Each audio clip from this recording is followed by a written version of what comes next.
But good morning. Welcome to the West Virginia Rural Partners Network second annual Federal Partner Forum in beautiful Summersville, West Virginia.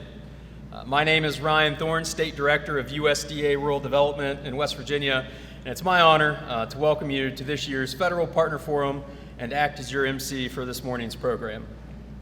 Over the next 2 days, you'll hear from several local leaders, community champions that understand the opportunities and challenges associated with our rural communities. Leaders who wake up every day looking for ways to make their cities, towns, and counties better places to live, work, and play, and raise families. One of those leaders is Summersville Mayor Robert Schaefer. Since 2007, Mayor Schaefer has been an unwavering champion of Summersville and Nicholas County and West Virginia. He's been engaged with the activities of Rural Partners Network since day one and never hesitates to offer his assistance. The mayor is a veteran of the Marine Corps, a businessman, and the definition of a public servant. Please join me in welcoming Summersville Mayor Robert Schaefer, who will say a few words and lead us in the Pledge of Allegiance. Thank you.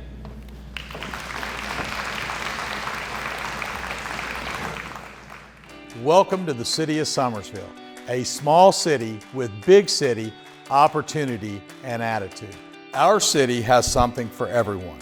Whether you're looking for outdoor adventure, dining, shopping, or simply a place to relax.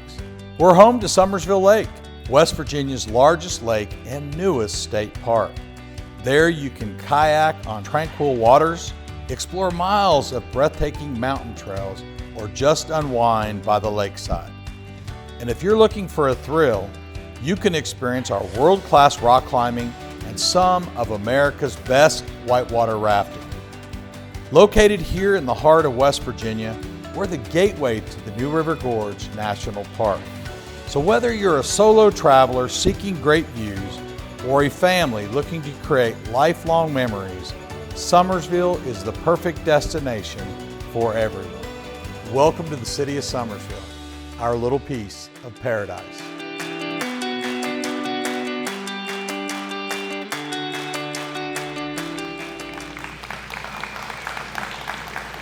Good morning. A big welcome to all of you. We're so excited to have you here in our city and yes, our little piece of paradise. I'd like to do a few things real quick because you don't pull something like this off without a good team, and I've got a great team. So I want to thank Cindy Stump and her team here at the Conference Center, and also my executive assistant, Marianne Taylor, and all the work she did to work with Ryan and his leadership team to pull this off. We are busting at the seams with all levels of adventure in this region, and I truly mean that, and it's a region. All great things happen when you collaborate and partner with everybody, and we do well in the region. So, it's best said that adventure often begins with a single step outside your comfort zone. So I challenge you while you're here to take that step and see some of the adventure that we have to offer here in the region. Also, I would like to highlight in a real big way and give a big thank you and a big shout out to Ryan Thorne and his team, Rural Partners Network team. This forum, along with all of the partnerships and collaborations they brought to us, is incredible, and we can't thank them enough, and we're thankful to have the Rural Partners Network. Don't you agree?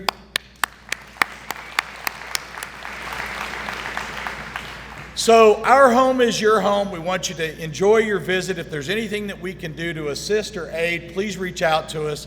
And with that said, if you'd please stand and join me in the Pledge of Allegiance.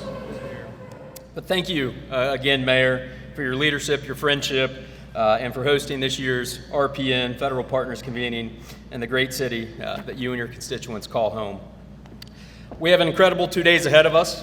We'll hear from dozens of representatives from federal and state agencies, philanthropic organizations, and several other community and economic development related partners as they discuss the various rural-centered programs and opportunities that can support capacity building, economic and workforce development, infrastructure, housing, and so much more. If this is your first time joining us for a Rural Partners Network event, RPN is the Biden administration's all-of-government approach to build capacity and bring resources to communities who've historically been underserved, to meet with stakeholders within the communities where they live, work, and play. RPN acts as a single front door of federal funding and resources provided by more than 24 federal agencies and commissions. This week's RPN Federal Partners Forum is a great example of this effort, bringing resources of the federal government to you.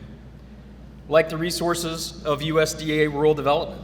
At Rural Development, we are advocates for, investors in, and partners to rural communities and the people, businesses, agriculture producers, nonprofits, and local governments that call those rural communities home. Since 2021, USDA Rural Development has invested more than $1 billion in West Virginia, strengthening basic infrastructure, enhancing public safety and community facilities, expanding high-speed internet access, offering home ownership opportunities to individuals that may not otherwise have those opportunities, and supporting small businesses. This is all in an effort to diversify local economies, make communities more resilient, and create new opportunities from the bottom up and middle out by leaving no one or no community behind. Because of our work and the boots on the ground approach to serving our rural communities, it was only fitting the White House tasked USDA Rural Development with the coordination, implementation, and management of the Rural Partners Network in the state. You'll hear a great deal about RPN, the past, the present, the future, and West Virginia's community networks over the next 2 days. But in short, Rural Partners Network is a testament to the Biden administration's commitment to ensuring that our rural communities have the chance to not only survive, but to thrive. This year's RPN Federal Partners Forum would have not have been possible if not for the months of hard work of several organizations and a small army of individuals. First, let me recognize and thank our Rural Partners host organizations, the West Virginia Community Development Hub, Stephanie Tyree and her entire team, and Glenville State University, Dave Hutchinson, Leslie Mason, and their team. Thank you for being with us from the beginning.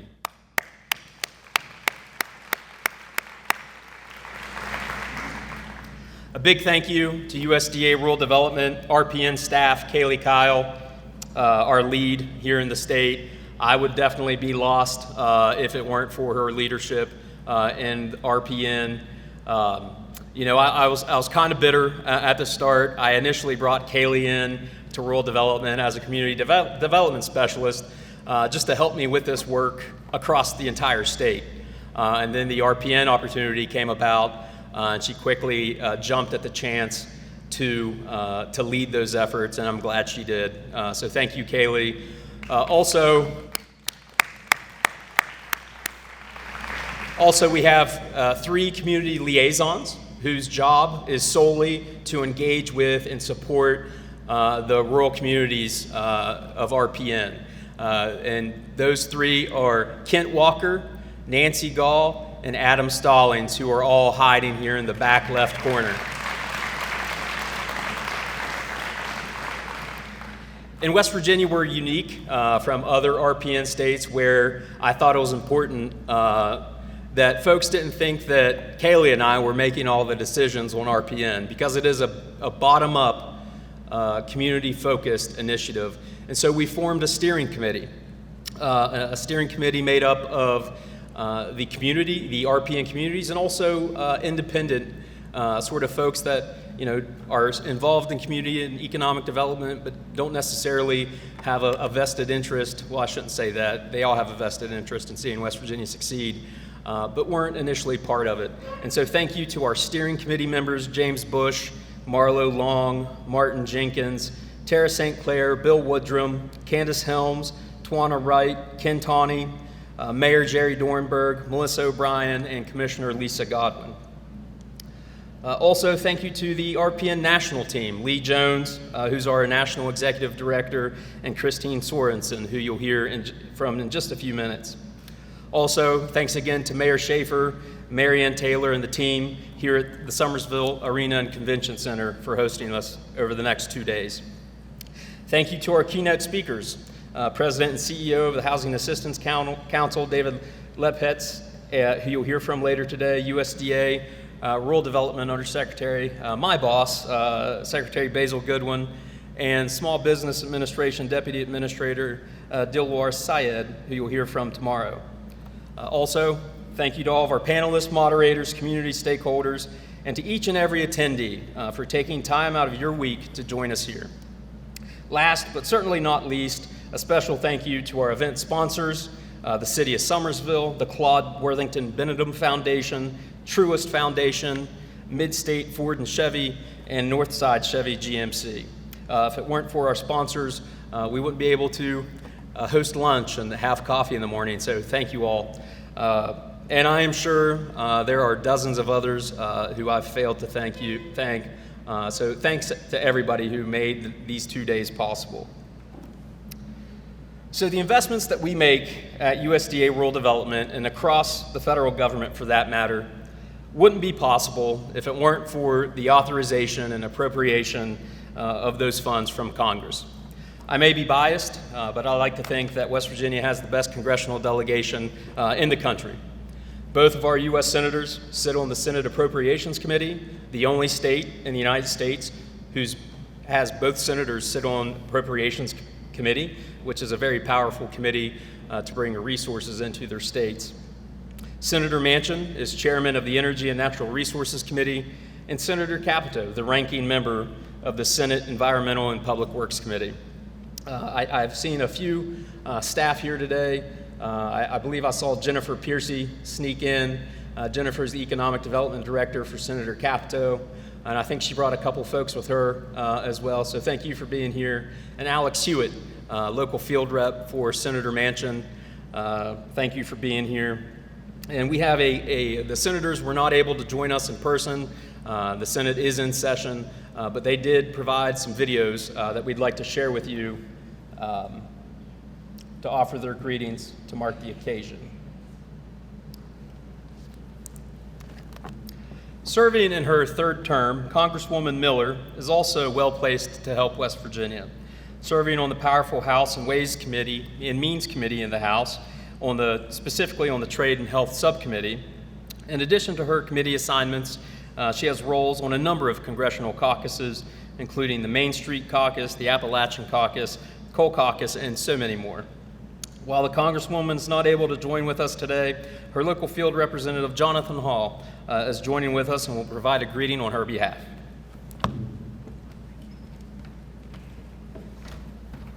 Thank y'all again. My name's Jonathan Hall, and hopefully in next year's congressional budget, the House will have enough to do videos and I won't have to read. But the Congresswoman wasn't able to attend today, but she did send this brief greeting that I'll read on her behalf. Dear friends, I was honored by your invitation to join you at the second annual Federal Partners Forum in beautiful Summersville, West Virginia. I regret I cannot join you in person, but I send my best wishes for a wonderful event. I'd like to recognize the West Virginia Community Development Hub, Glenville State University, USDA Rural Development, and all the other sponsors and attendees today. I'd also like to thank my friend Mayor Robert Schaefer and Ryan Thorne for their leadership.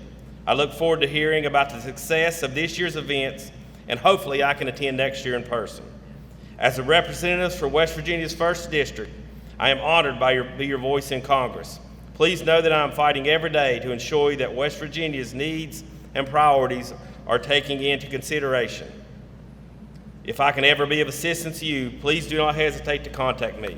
Sincerely, Carol Miller. Thank you.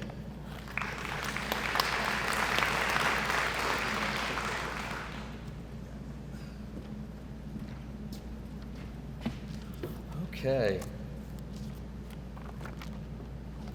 Thank you, Jonathan.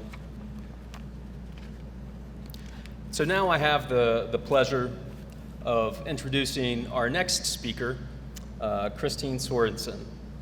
Christine is the Rural Partners Network National Lead for Engagement.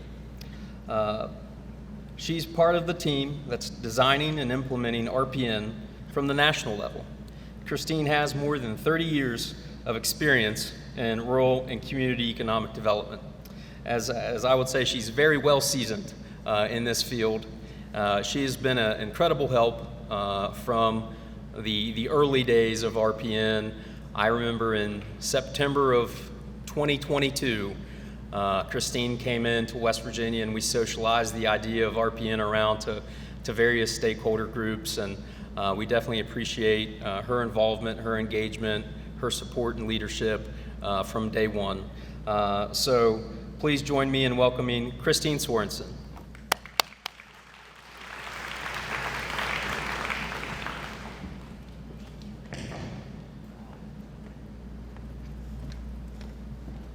Thank you so much, Ryan. And hello and good morning.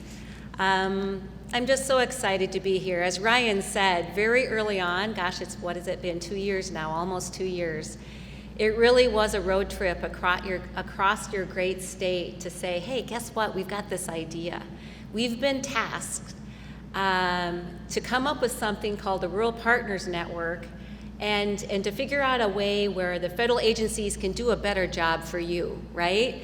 And the thing is we didn't have a rule book or a little book that said this is how we're going to do it, right? We came to you with basically a promise and really 2 strategies. And of course, that first one was building that federal family in support of all rural communities. And then in addition, that place-based support, the Kaylee, the Adam, the Kent, the Nancy, to be there for you in partnership on the programs and the projects that you want to work on, right? So my part here is just really to say good morning and a big thank you for being in this room, for being partners within this work, and being tasked with making this and continuing to grow with the hosts, with the subcommittees that you're on, the projects that you're bringing to the plate, and the questions and the hard questions, right, that you're asking. So a couple things that we're doing at the national level and things that we're still trying to strive to build, tools or resources, kind of start with partnerships again, right? One thing that we're looking at is really building those relationships. And we know that the federal programs, those applications can be really hard to navigate. So we're continuing to strive to really build those relationships, to ease into and broker and bring those opportunities that make sense. We know that it takes time and effort, and that we've got that first start to a lot of the great work that's happening here. We know that it takes grace. It takes grace for the communities to realize that, ask those hard questions and really be there with us and really make sure that we're doing it right. And it takes grace for those federal agencies as they're, maybe for the first time, focusing their programs on rural. It takes partnerships. One thing that we're doing right now, we know that it doesn't just start and end with federal programs. We're looking at those we call it the P3s. Of course, federal government's got to have an acronym, but right? Private, public, and philanthropic. And so the one thing that we're doing and just starting on is an MOU. How can we collaborate and kind of solidify relationships with our foundations who are integral to the work, right? What we like to call kind of that soft capital, that area, the squishy part between we really want to build capacity, we really want to get started, we want this first step, we want to convene, right? Those are all of those places that foundations can really play a crucial role to the work, but also how can we make this systemic and sustainable, right? As I said, I've been here for 2 years, and now we're getting this momentum, we're getting started, we've got staff hired, but how do we really embed this work for years in the future? And that's by building partnerships. So, as I mentioned, we're working on an MOU to really kind of solidify the relationship, put a ring on it, I always like to say, and really make that something that can withstand. The Appalachian Funders Network is someone who's been in conversation with us, and so we're really excited about that. There's a lot of place-based strategies, which I would call Rural Partners Network as part of that. You're going to hear over these next 2 days about the Thriving Communities Network. Of course, we're going to hear from a wonderful energy communities work where West Virginia has been really a major and very active partner in that. Tech hubs and Recompete with EDA. And of course, all of these efforts have similar visions. But I guess I would just like to strive that we really need to put the muscle behind this. It's kind of the so what. It's like, thank you for this opportunity. Thank you for being a community network, but now so what? What does this mean? And it really is by embedding and looking at tangible outcomes for this work. And what I mean by that is that, as Ryan said, bottom up, middle in. I probably didn't say it right, Ryan, but you know what I mean, right? From the bottom up, what does this mean for you as a rural community? Thriving communities. Okay, very early on, let me just tell you a quick story. We asked, we were even like, how do we name ourselves, or how do we talk about prosperity for rural communities? And I loved it because rural communities, like Jerry, Mayor Jerry, wherever he is, he was a wonderful proponent and an opponent of RPN. And we really had a good conversation of like, well, what does prosperity mean for you? And what does that mean for us to build prosperity for you? And it was people like Jerry that said, you guys don't define our prosperity. We define our success. We talk about local jobs. We talk about workforce development and housing and what we need. And then you guys come with the partners and the dedication to rural, and we'll work together on this. And that's been a really important part, and we continue to listen to all of those different. Our partners at the White House, when I talk about systemic change and embedding this work, our partners at the White House, including the Domestic Policy Council and the Offices of Public Engagement, they're really focusing on things as well. They convene the federal partners at a very high level, asking them, how are you going to focus on rural? And one way of doing that is, what can a Notice of Funds Available, a NOFA, what can your program say to rural, prioritize rural? How can you make this easier for us? And they continue to strive daily to do that. And you're going to hear from staff from both talking this week as well. The one thing that USDA Rural Development, which is who we are staffed by, is really also looking at home. How can rural development prioritize you as rural communities, and more importantly, as Rural Partners Network, community network members, right? And so I won't take the thunder. Dr. Basil Gooden's going to have a wonderful announcement tomorrow. He'll talk more about that. But really, it's been under the rural development leadership, such as Dr. Gooden and our Secretary Vilsack, who have really looked at tools, resources, and prioritization of programs that's going to really make a difference. Another thing that we continue to build over these last 2 years since our launch has been rural.gov. It really has been integral for us on that broader strategy of giving the tools and resources out into the communities. Hey, I need childcare assistance, what does that look like? And you can search by word search. But I task you, and hopefully you'll see that we're always trying to ask the questions, how are we doing?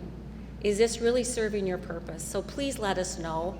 And I love giving out the Rural Partners Network at USDA.gov. We monitor that daily. Let us know how we're doing. Let us know what needs to be on that site so that it can better serve you.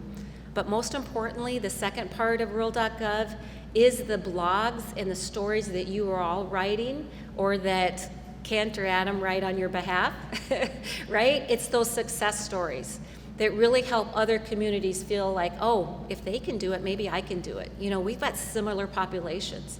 We've got similar issues. So please help us continue to tell the story through rural.gov as well, through those blogs and stories. It's really important. Now, one thing that we have to stay steadfast and really keep invigorated is to keep building these relationships, keep building those partnerships, solidify those partnerships with whether it's an MOU or shared visions or shared and align the programs. It's something that we're going to strive to every day at the national level. We're here to support, but we know that this work really starts with you, and for you to each continue to ask those hard questions, keep pushing for the right things to be done for you, and please join us in this work, because rural matters, and we're right there with you as a partner. So thank you so much for your time today over the next 2 days, and please take it as a time to build those relationships and partnerships that are so important. So thank you.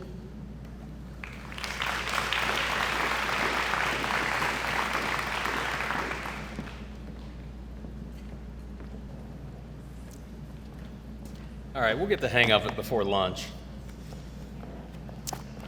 And so next, throughout the duration of the next 2 days, we'll hear from representatives of our signature projects.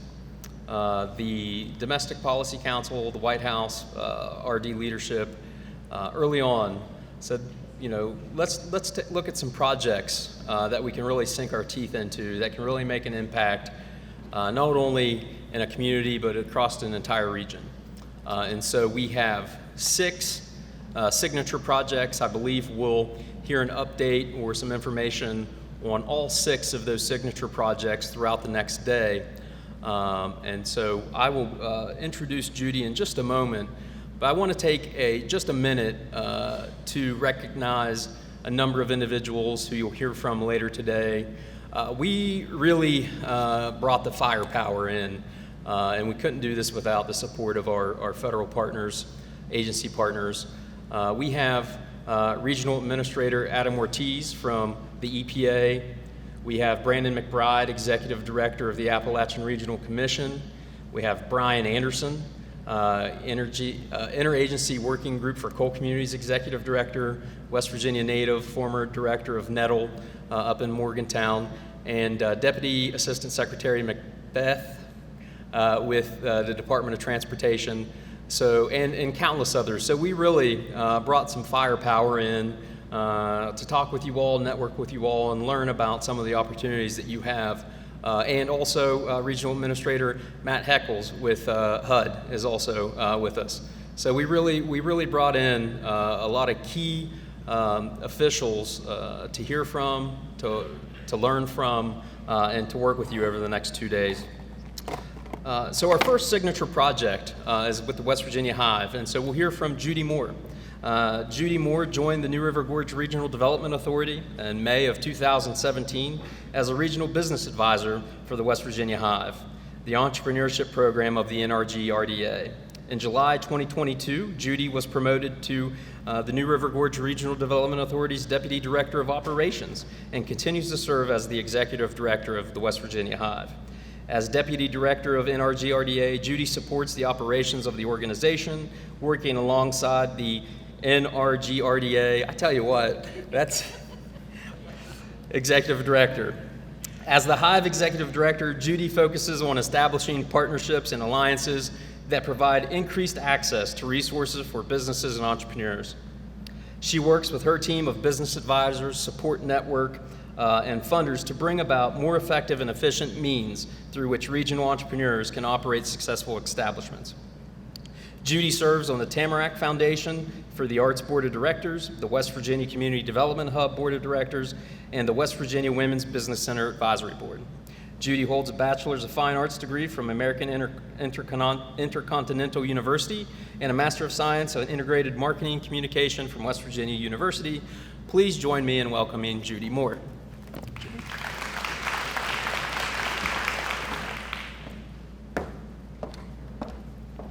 Thank you so much, and you'll only hear me say NRGRDA probably 20 more times, so you do get used to it after a while, though. I want to say thank you so much to Ryan and his team, USDA as a whole, and RPN, and all the other partners who have joined here today to make this happen and to make the RPN happen. It's certainly a pleasure to be here today, and also am really happy and excited for it to be in my home county. So thanks again. Before we get totally into about our expansion project, I just want to give you just a tiny bit of information about the West Virginia Hive. We do serve 13 counties in southern West Virginia. We are a 501c3 organization, again, a subsidiary program of the NRGRDA to support entrepreneurs throughout southern West Virginia.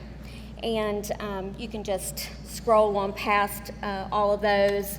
Our premier service is one-on-one business advising, but we provide educational programming, technical assistance, and a lot of other support functions.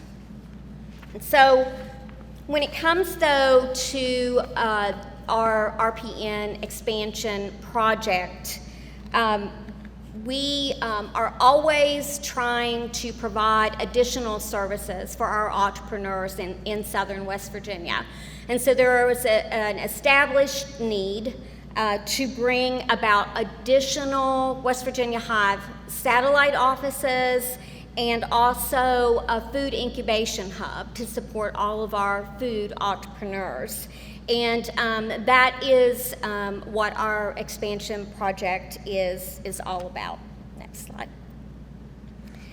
So the West Virginia Hive has satellite offices, but the current satellite offices do not have dedicated business advising services or maker spaces. And the expansion project additional spaces would be fully functional support locations of the West Virginia Hive throughout the RPN Southern Network. This component of the expansion project has not been funded, but I do want to say that the U.S. Department of Energy has signed on as the lead agency to help us identify funding for this, and they have been amazing in that quest to identify the right funding. All of you that go after federal funding especially, you know that it takes the right funding to make this work. You can't put a square peg in a round hole, and so sometimes it does take a little bit of time.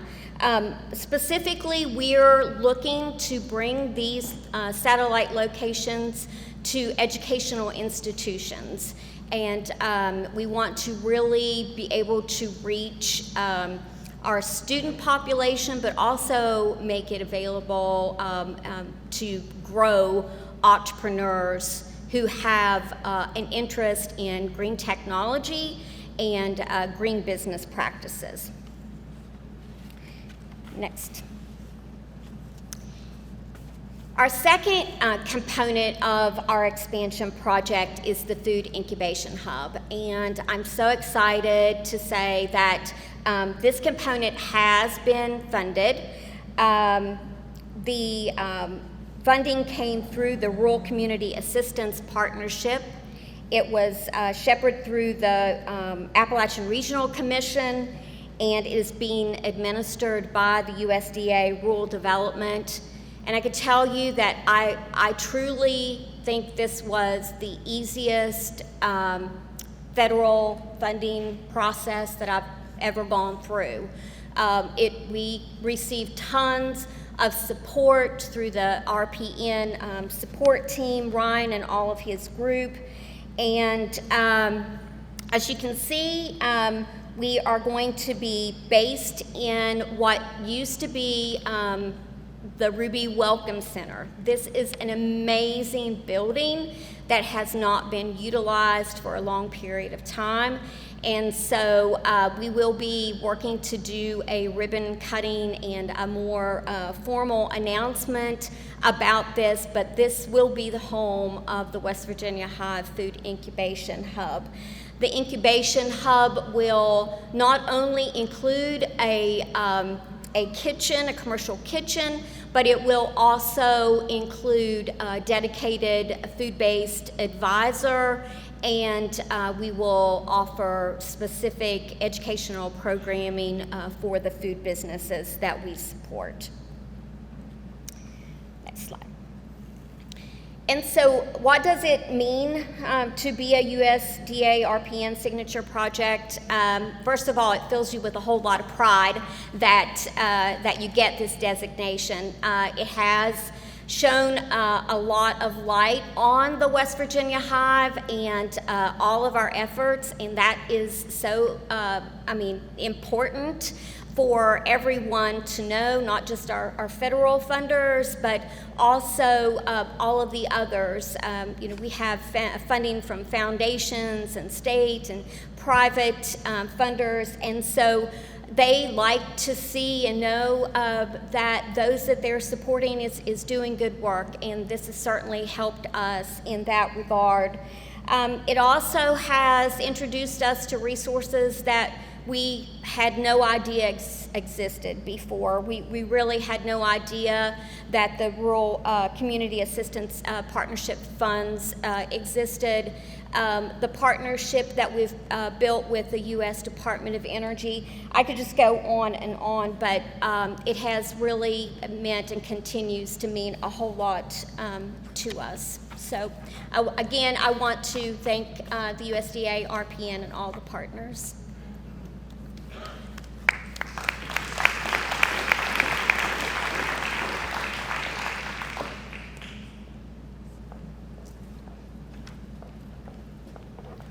Thank you so much, Judy.